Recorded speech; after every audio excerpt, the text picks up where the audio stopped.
You're listening the Virtual CISO podcast, providing the best insight on information security and security IT advice to business leaders everywhere. Hey there, and welcome to yet another episode of the Virtual CISO podcast. And with you, as always, your host, John Verry. And with me today is somebody who I haven't spoken with on the podcast in quite a while. I looked it up, Sanjeev Verma. Hey, Sanjeev. Hey, John, how are you? Pleasure to be here. Yeah, it's good to have you back. Good to have you back, and I'll cover that in a second. I always like to start simple. Tell us a little bit about who you are and what is it that you do every day.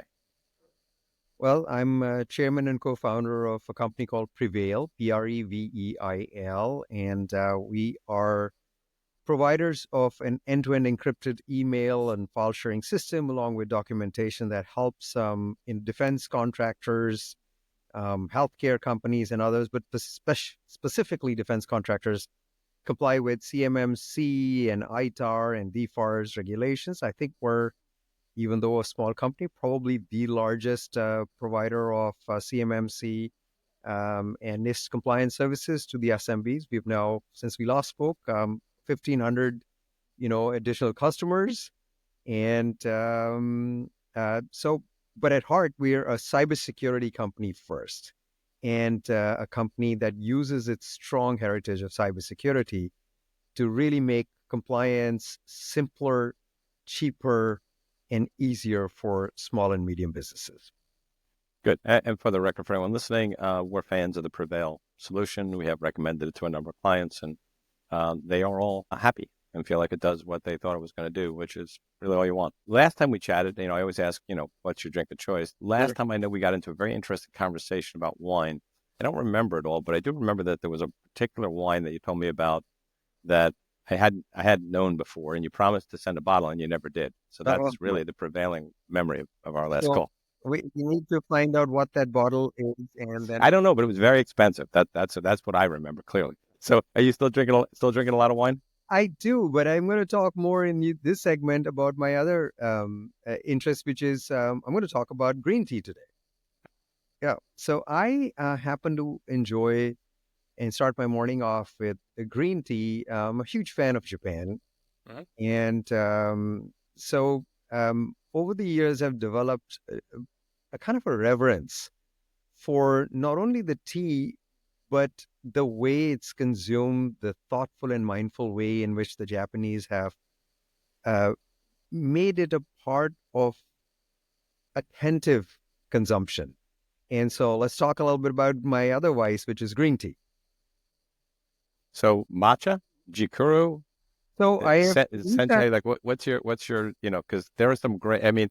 Green tea is such. When you get into green tea, there are literally. Yeah, I don't know, certainly many dozens of alternatives. I'll talk of three that are the most common, and the first is sencha, which is like an everyday, green tea, and the second is what you were referring to as gyokuro. Sencha is hotter; it's more everyday.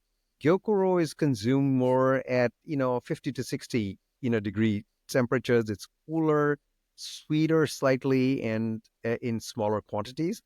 And then people are familiar, I think, a little bit more with matcha, which is the whipped powder green tea, and it's what's most closely associated with the tea ceremony in Japan.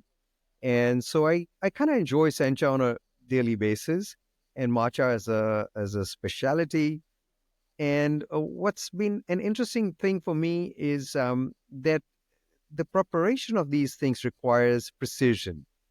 And I'm particularly fond of boiling the water in a cast iron tea kettle, which the Japanese called a tetsubin. And a fun fact about that is that I got on a mailing list to get a tetsubin from a Japanese craftsperson called Suzuki Morihisa, 15th generation crafters of this tea kettle. All it does is it just boil water. John, it took me 3 years to get that kettle. That's how long it takes for you to get it.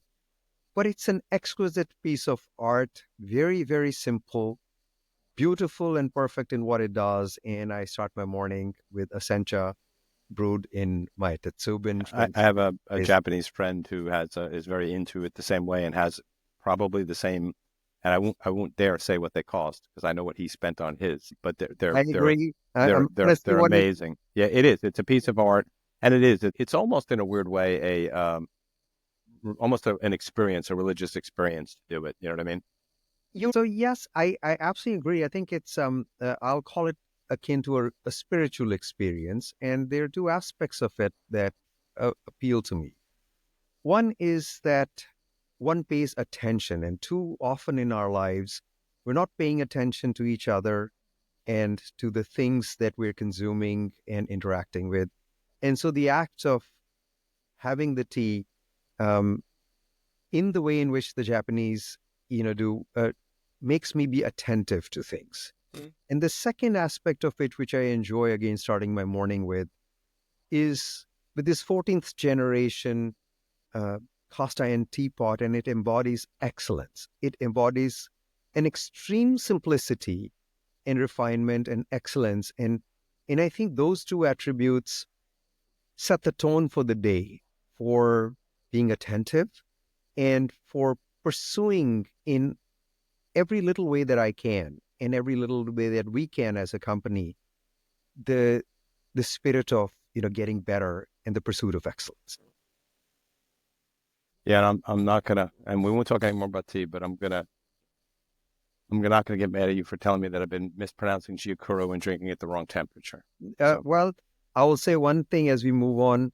You're in New York City, and actually you're blessed to have the finest Japanese tea purveyors. It's called Ippodo tea, and it's in Midtown, and they are Japan's, I think, finest tea purveyor, and that's where I first got introduced to it in Kyoto.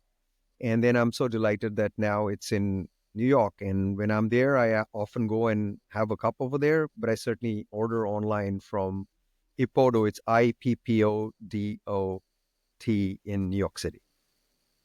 Hopefully there'll be a sponsor soon. So, I was amazed. I look back. I mean, we spoke in January of 2020. Really? So if I had told you in January of 2020, when we were talking about CMMC, that we would have a podcast on November 1st, 2024, and it still would not be in effect, would you have believed it? Part of me says that no, but part of me says yes, because, I have grown to be a huge fan of government. And so I expect government to take, extraordinary amounts of time. And so nothing when it comes to the government sort of surprises me. But I kind of actually, my slight sarcasm apart, sort of look at it as a little bit of a blessing. And here's why. I do think that had things moved faster, that the time it took has actually been beneficial for the purveyors of solutions to refine things, to understand it, and to prepare for getting large numbers of companies that actually don't understand what they're getting into at all, to get them familiar with it. Because if it had just come out and been the law, we would have seen massive failures, because the providers weren't ready, the adopters weren't quite ready for a pretty sophisticated standard. So in hindsight, that while I'm not a huge fan of the long delays, I do think that in this particular case, it probably served a good purpose in getting people methodically, ready for this journey, which is going to be not an easy journey. Agreed.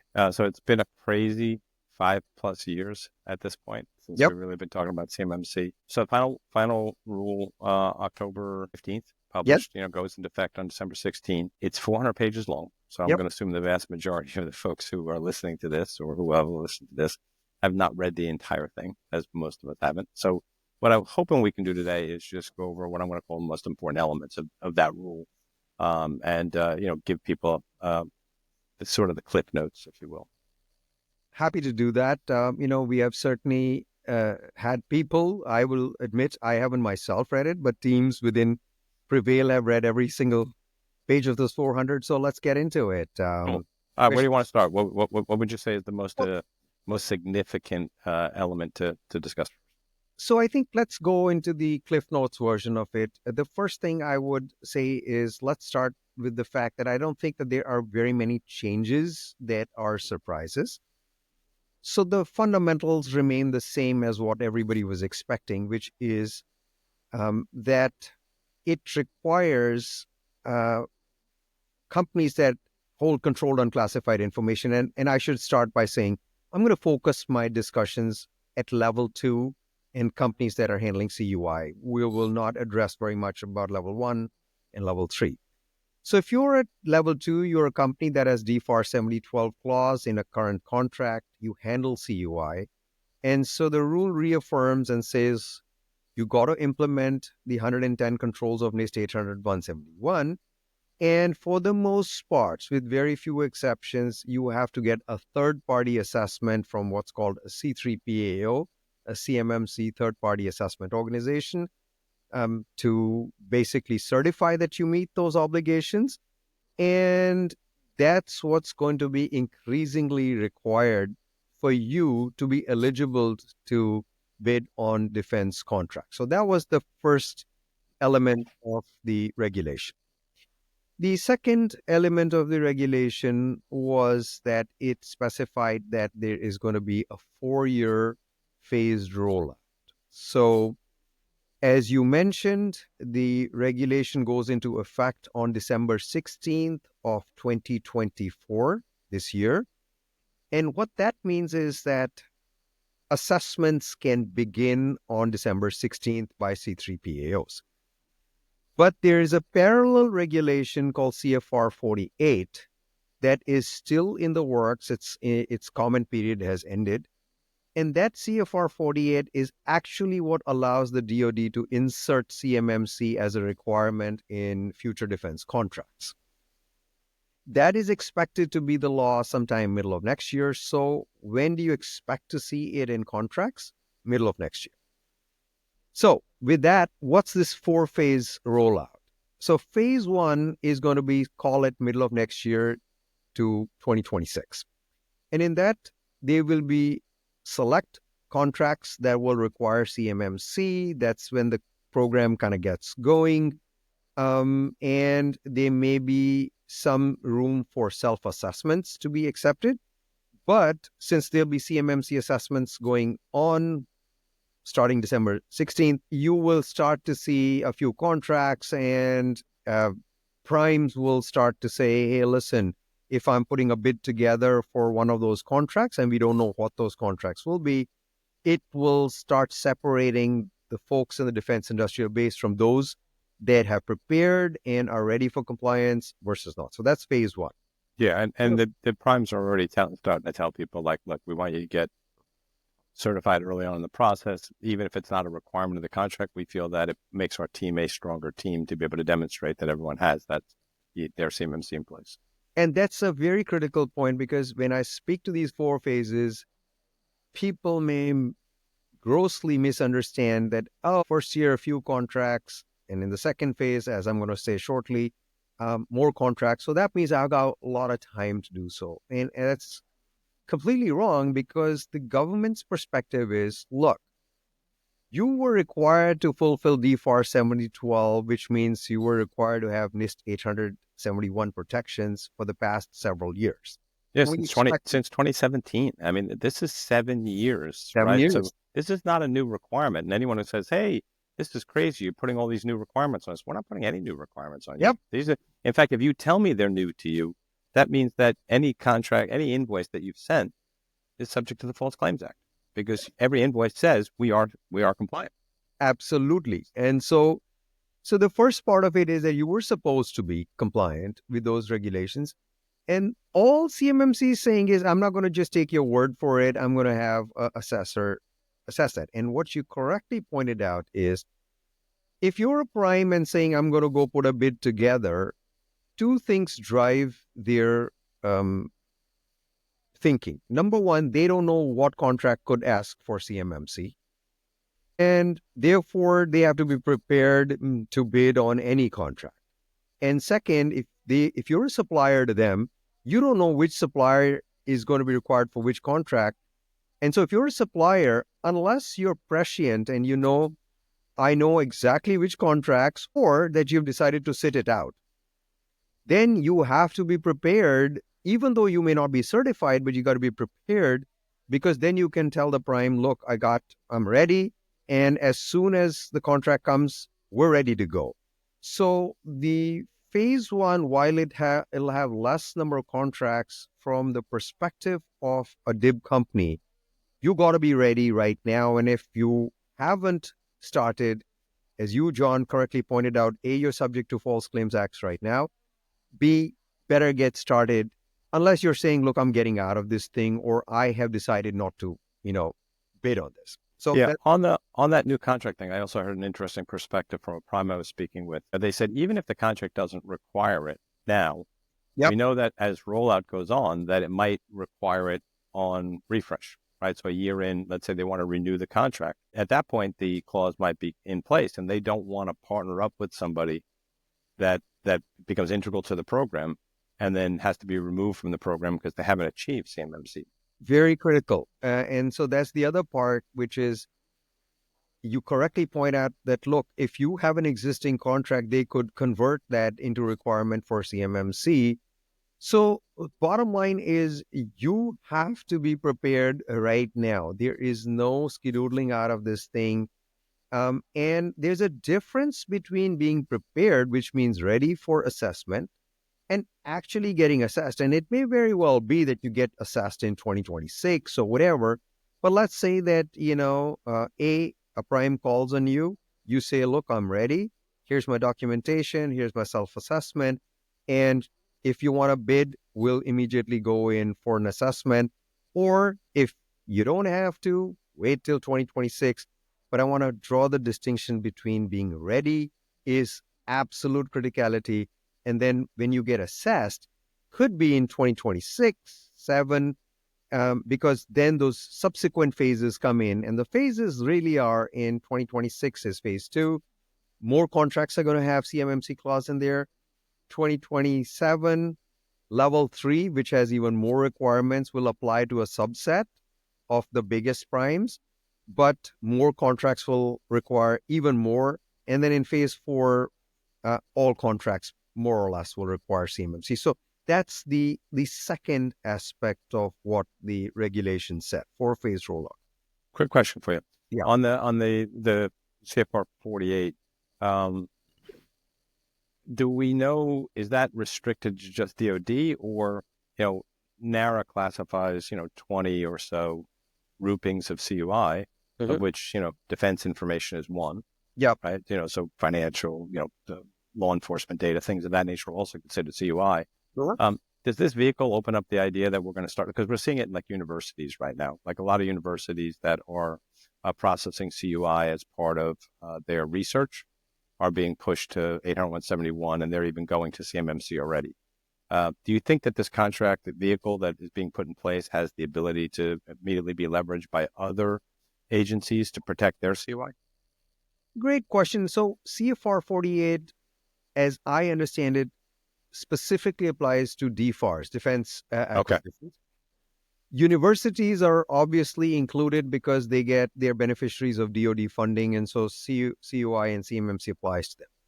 However, what you're referring to is also happening because education is now going to require more and more that, say, student financial aid data is considered CUI. PII is considered CUI. And CUI is a federal-wide mandate. And so you're going to see, similar regulations where Department of Education will start asking for it. And coincidentally, just this month, they're going to start the notice of proposed rulemaking for them to classify student financial aid data as CUI. So bottom line is it applies to education as part of DFARS, but it's a federal-wide mandate and more folks are going to be coming in. Okay. And we're pleased actually that one of the first educational institutions that got through the CMMC thing was our customer. It's Virginia Tech Advanced Research Center. They just finished the Joint Surveillance CMMC program and came through with flying colors. And so stay tuned for more on that. So that's that's the CFR 48. The third thing I think that your viewers may want to understand is, what does compliant and CMMC level 2 certified mean? And the answer is a minimum score of 88. And so what is this 88? So even though there are 110 controls, you can be CMMC certified with an 88 score at level 2, provided it meets a few things. Number one, none of those 88 will be things that are one pointers. 2 pointers or more. In other words, if you have a control, it has points associated with it. It could be 1, 2, or more. No control that has 2 or 3 points can be something that you can POAM. In other words, have a program of action and milestones. So you must meet all the 2 and 3 point controls, and they count towards your 88. But it does allow you to have a program of action and milestones and a 180-day period to defer meeting some of those 1 point controls. So it gives you the latitude to be compliant with an 88. You can finish the rest of those in 180 days. But I want to reemphasize, those 88 points, those controls cannot be 2 and 3 point controls. So there's some flexibility, but the magic number is 88. So that's what the rule clarified. And then it went into clarifying other things about if you're using a managed service provider, as an example. This is a big one, I think. Okay, so let's talk a little bit about that. So if you're a managed service provider, you do not necessarily have to be yourself certified at CMMC level 2. The regulation clarifies that. But there is a however. So first, let's talk in general terms about what a managed service provider could do for you. They could be managing your computers, they could be running a SIEM, they could be, providing you antivirus and a whole slew of capabilities that are pretty useful for you to become CMMC compliant. So the managed service provider doesn't have to have their CMMC level 2 certification themselves. However, the external service provider, ESP, of which MSPs are one category, will be part of your CMMC compliance boundary if you are an organization seeking CMMC certification. So let's say I was using, John, your firm to help me, and you were an external service provider. I don't need to ask you to be CMMC level 2 certified, but you're going to be part of my assessment. So you have to have the 800-171 controls for the services that you're providing, and now you're part of my assessment. So it has 2 implications for the service provider. Let's say you got a few defense customers, 1 or 2.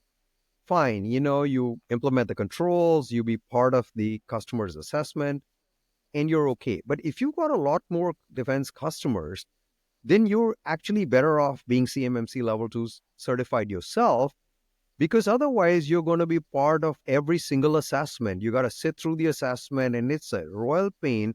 Whereas if you say, look, I'm level 2 certified myself, it's game over, you can provide the services. And so again, it's a way by which managed service providers or external service providers can differentiate themselves. But the rule did give, again, the flexibility that you do not yourselves need to be CMMC level 2 certified. So let's talk a little deeper about that with the MSP and what. So to me, I think if you look at the CMMC scoping guide, right, and you look at some of the stuff's obvious. What's a CUI asset, right? Mm-hmm. Some of the stuff's a little more fuzzy. What's a security protection asset? What's a contractor risk management asset? And I think they tie into this subject we're talking about. So let's say that someone is hosting. So I'm working with an MSP, and we're doing backups to their cloud. Now that backup, let's say it has CUI. Okay, so that becomes part of my scope. That becomes part of my CMMC scope.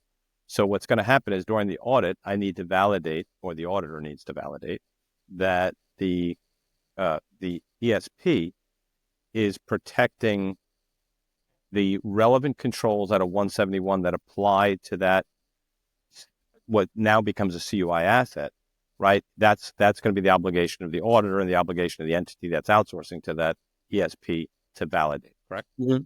Correct. So I think I want to step back. I always like to start simply, and there will always be kind of corner cases, etc. Let's start with where things are clear. There's a CUI asset.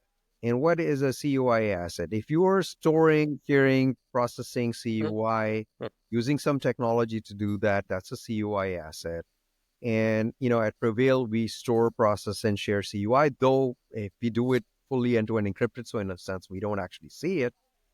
But since we are involved with the storage and sharing, the regulations say that, if you're using a cloud service, it has to be FedRAMP moderate equivalent or have an ATO.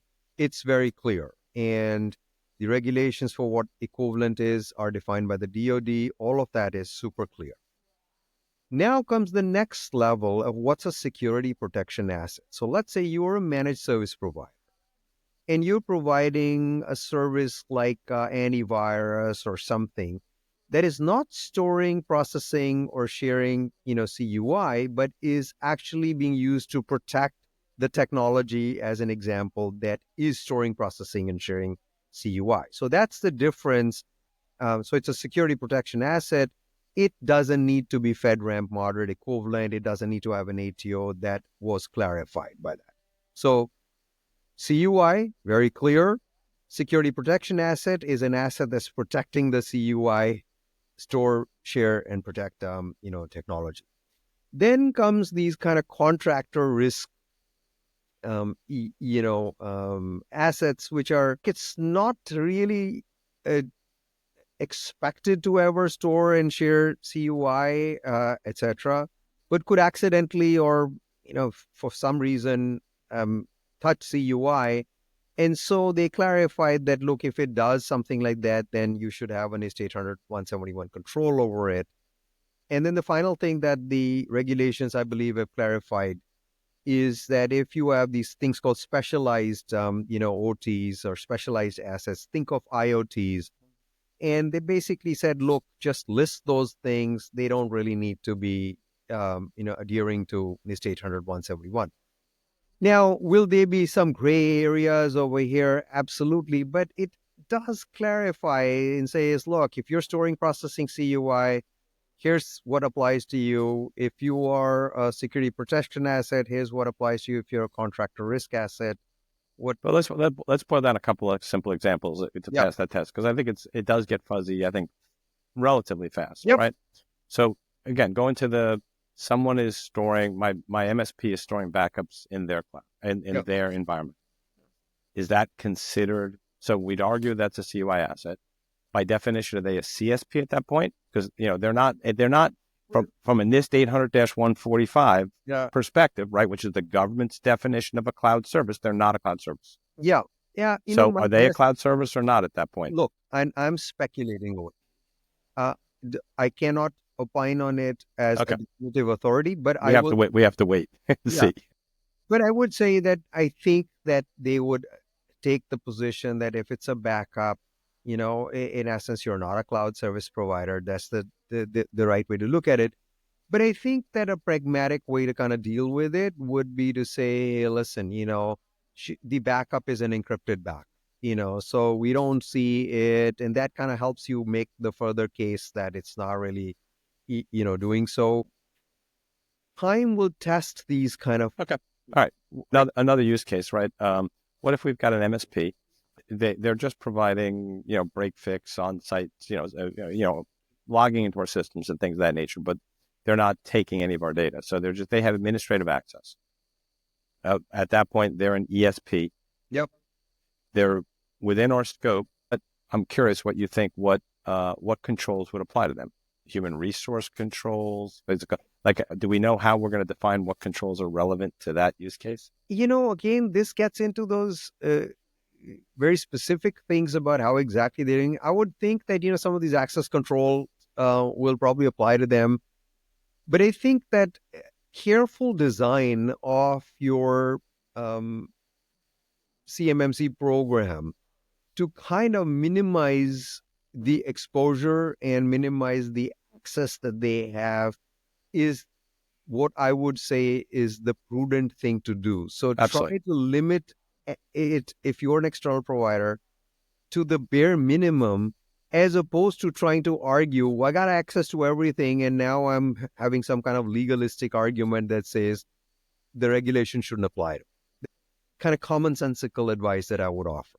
Gotcha. And then did you interpret the specialized asset guidance as being that, the OT, so the shop floor, if you will, CNC systems, things of that nature, that CMMC is not yet applicable to them? They're going to be That's within the SSP, Yeah. but the 110 controls, because they would be difficult considering, Very the difficult. construct of those controls right. are right for now that they're not in scope. They're not in scope, but I mean, think they're in scope, but they're not, the CUI, the 171 controls are not going to be assessed against them. that is our understanding. Okay. As our team tells us, list them. That's it. You say, hey, these are specialized assets, and I've listed them, and off you go. Gotcha. So one of the other things which was interesting to me, I'm curious as to, what you think the impact's going to be and how people are going to deal with it, is the annual affirmation of compliance. So, great question. So what I say is, number one, understand that compliance is not a one and done thing. Many people think, okay, it's some kind of a certificate. I'll do whatever scramble I gotta do. I get the certificate. I'll put it in some file and then waive the certificate. It's not like a driver's license that you get and then it's valid for 3 years or whatever time it is, and you can flash the driver's license and get along with it. The requirement is that a senior executive of your firm has to annually affirm that you're abiding by the compliance requirements, that your systems are up to date, they continue to meet it. It wasn't that you met it on picking a date, January 1 of 2025, and since then, nothing has happened. In a practical way, what I suggest over there is, number one, keep your documentation up to dated.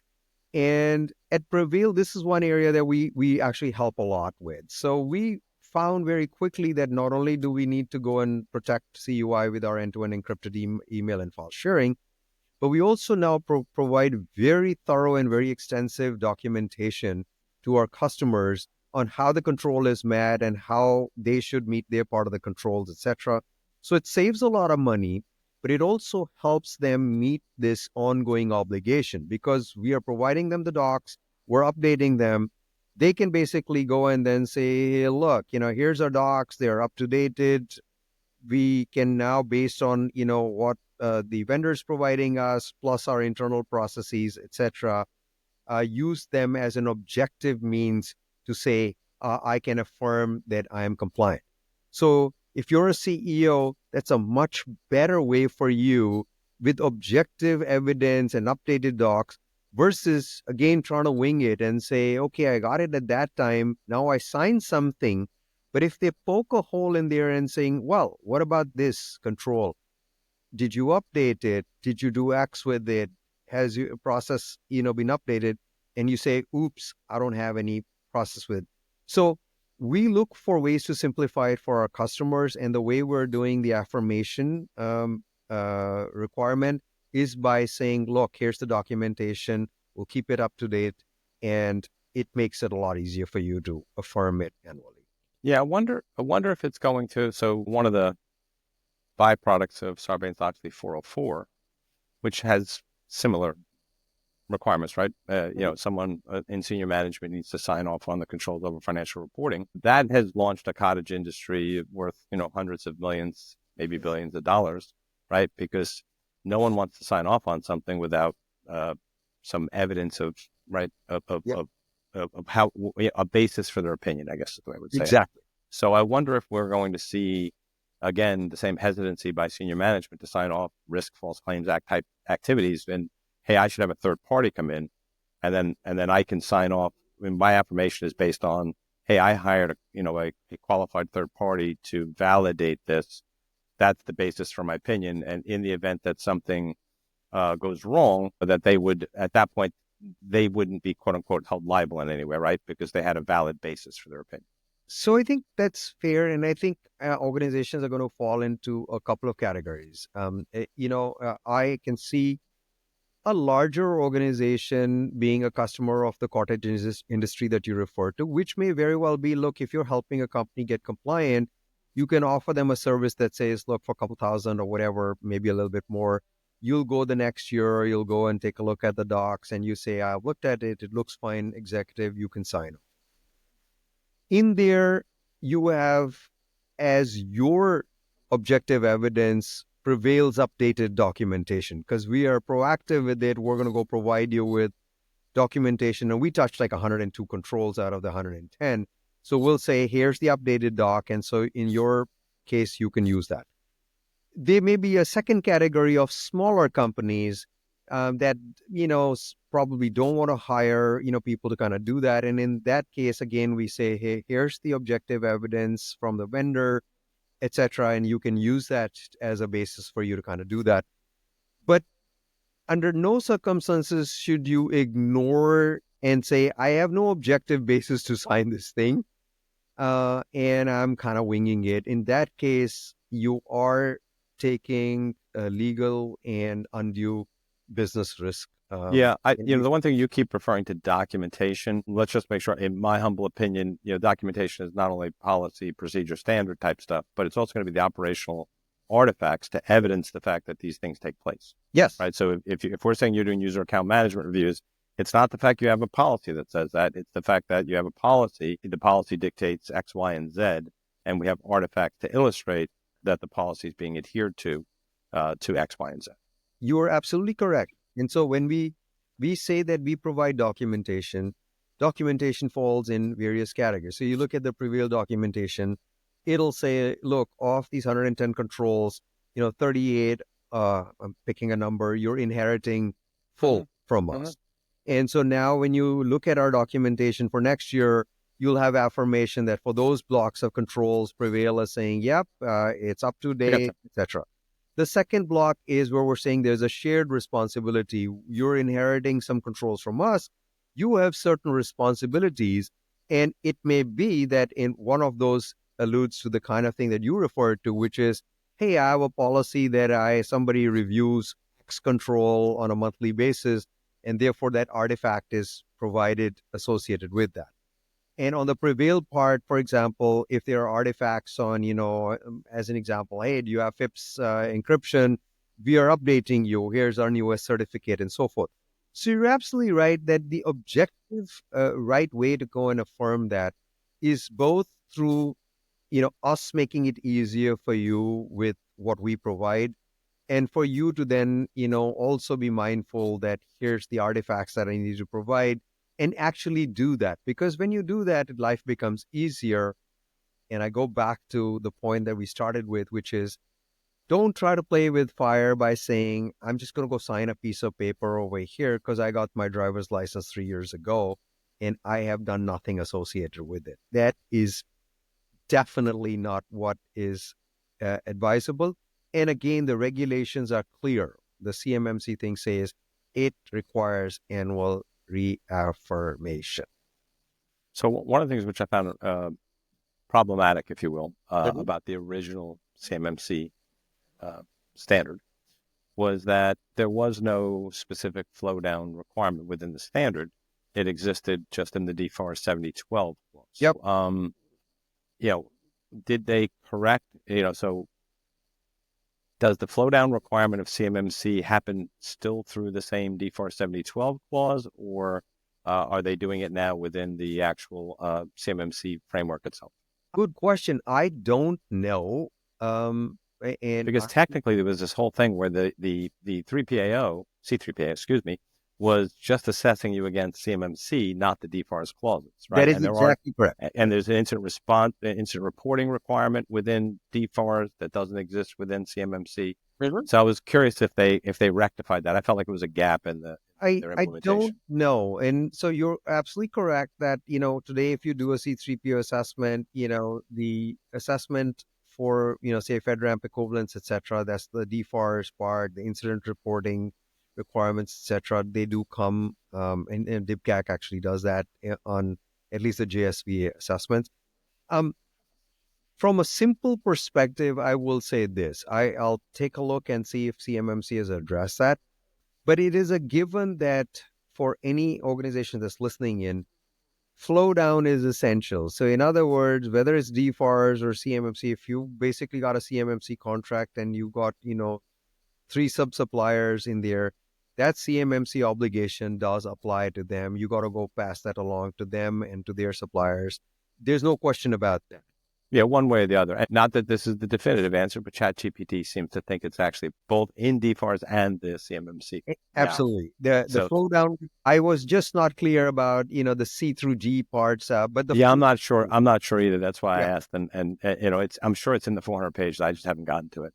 But what I do know is that CMMC absolutely requires you to flow it down. That's exactly why when you have a contractor and you're bidding on a prime contract and you say, I've got, 35 suppliers and they have 14 suppliers and they're part of my bid, the CMMC regulation and requirement will apply to those 35 and to the subcontractors that are part of the bid. There's no ambiguity about that. The rule is very clear about it. Right. And to that end, one of the things which I thought was very interesting as well was specifically them addressing VDI in the guidance, because the supply chain component, I think, is the scary part of this regulation. Because like you might talk to a machine shop, that's creating nozzles for military, and they might have 2 or 3 subcontractors that are even smaller little places that are going to struggle to become fully CMMC compliant. So how do you create an enclave that allows them to get to the data that they need to service you, but doesn't necessitate them becoming fully CMMC compliant? And it seemed to me like the idea behind this VDI, or perhaps the Prevail, what do you call it? OneDrive, shared drive. I forget what you guys call your Prevail. Yep. Your Prevail drive capability. So am I correct in the assumption that under this VDI and the drive, under the same concept, right, that the machines that they're accessing that from, the VDI through, are not subject, right? They're not store processing or transiting CUI under that clarification. So I think that's a great question, and I'm going to go and answer that step by step. So number one, the VDI, which is a virtual desktop, environment issue, was clarified in the new rules. But I want to go very methodically with what we understand it has done. A VDI is an environment that's typically in the cloud, and you use your computer to log into that environment and access the information. So the regulation says that your VDI environment absolutely must meet CMMC NIST 800-171 requirements. The controls have to apply to it. It needs to meet those things, etc. The second part of it is you are an entity, it's an organization, you got a computer and you're using that computer to log into that VDI. So you're having keystrokes and video and mouse and so forth. That computer which you are using to log into the VDI is out of scope. Okay, that's very clear. But it should not be interpreted as saying, let's say, John, you were a supplier to me and you were using a VDI environment. And I said, look, here's my VDI, you log in. So yes, your computer that you're using to log in, etc., is out of scope. But you are still part of the assessment boundary from the perspective that, you got the right people that are accessing it, the right controls that apply to it. It simply says that the specific computer that you're using is not part of the assessment boundary.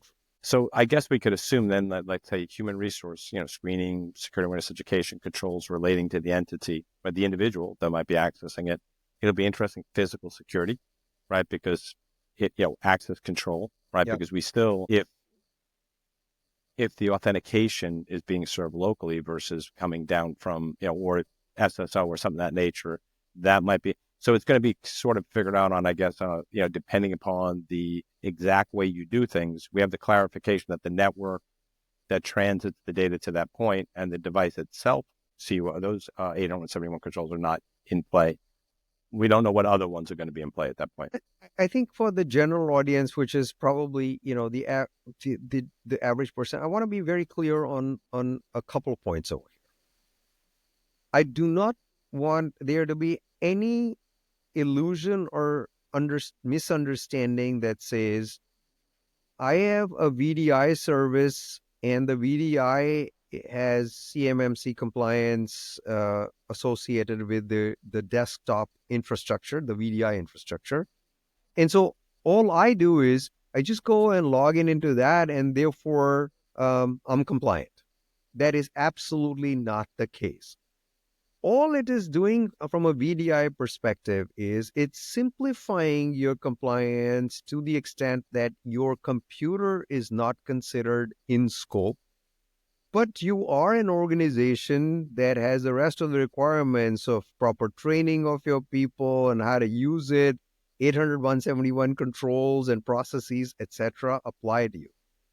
It can simplify the endpoint parts of your controls, but it should never be viewed as something that says it's some kind of a check the box where a service is available where all I do is just log into it. The same thing, we of course, can be used, Prevail can be used as a VDI, Prevail can be used with our drive function on an endpoint. We facilitate the storing, sharing, you can use drive over here. The simple point over here is your computer that you're using to access the VDI is out of scope, but the VDI is in scope and your organization is in scope. Okay. And just to be clear, right, the minute that CY leaves that environment and enters their environment, so if somebody writes it down and it's sitting on a piece of paper, right, that CY is still in scope. If they're taking that information off of the screen and they're using it on another machine or system, that's in scope. That's it. Yeah, right. So if I'm processing, if I stay within the VDI, let's say I was doing some type of design work where I was working like almost GFE, government furnished equipment. If I stayed within that environment, then I'm going to be pretty well subsetted. I'm in scope, but it's a reduced scope. But the minute that data begins to leave that, then that scope gets much larger, much quicker. And I think that's the operative point over here that, many people, I think most, including the purveyors of these VDI solutions, purport to say that while it gives the impression that if you just use it, you just log into something and then you're compliant. And that's not the case. You got to go meet the controls. And secondly, one of the two limitations of these VDI solutions, one is very big cost associated with it. And the second is what you discussed, which is if you take that information out and you want to do something with it on any other computer, etc., well, that computer is an endpoint that's in scope.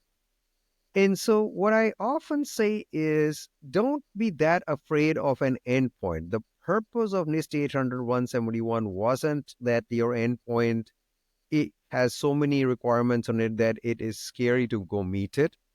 You can pretty straightforwardly, with basic hygiene, have your computer meet NIST 800-171 endpoint controls. And I recently was in a conversation with the author of NIST, Ron Ross, who again clarified that, it's not to disrupt the workflows. All that said, if for some folks it is a little bit more convenient, it simplifies things to use a VDI and you're willing to pay extra bucks for it, go ahead and do so.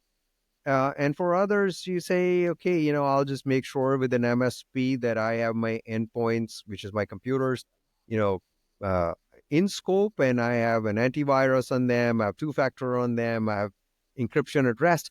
Basically, those are the kinds of things that you need over there. There's some kind of a SIM logging capability. And that endpoint is very well in control and you can continue to work just as you're used to.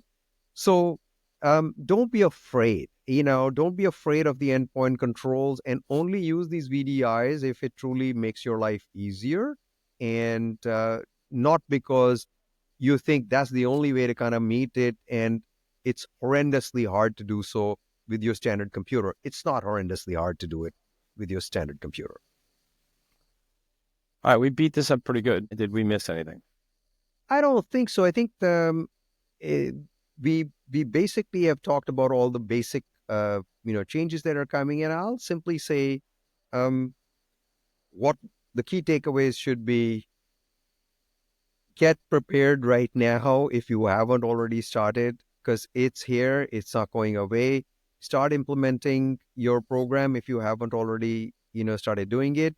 Recognize that it's going to take some time for you to become compliant, typically 9 to 12 to 18 months. And the last thing I would say is don't be scared. I mean, the past 4 years, yes, it took a long time for the regulation to become real, but companies like ours have sort of worked very hard to kind of understand things, simplify things, provide additional tools, documentation, simplifications to kind of help you meet it. Is it a walk in the park still? No. But I think that it's doable, manageable, and will get so as time goes by even more so. So start working on it and don't be petrified, but don't ignore it. That's what I would say are the key takeaways. Yeah, I would say the other argument, like something which is comparative to 5 years ago, given today's threat environment, especially the enhanced threat environment based on artificial intelligence and the things that we're seeing there, that this is just fundamental baseline security that you need just to be a viable business and not be fully compromised by some type of attack that puts you out of business anyway. So, I mean, the reality is you're getting twice. Your return is 2x, right? Your return is, hey, I can continue to do work in the DoD if that's what you want to do. Second thing is you need to do this anyway, largely. I mean, it's not a lot that CMMC makes you do that you wouldn't do under the normal course of building a reasonable and appropriate cybersecurity program. I think that's the operative, guidance that I think you're providing, which is so true. And I want to now riff a little bit as we conclude over here. It's just common business sense that we operate in an environment where if you are a business, you got some money, you're at threat, whether you're in DoD or not, cost of these breaches is very high. The thing I do want to say is the cybersecurity industry is a bit of a snake oil industry, where I think there are a lot of products that are provided that have dubious efficacy. And if I could say one of the things that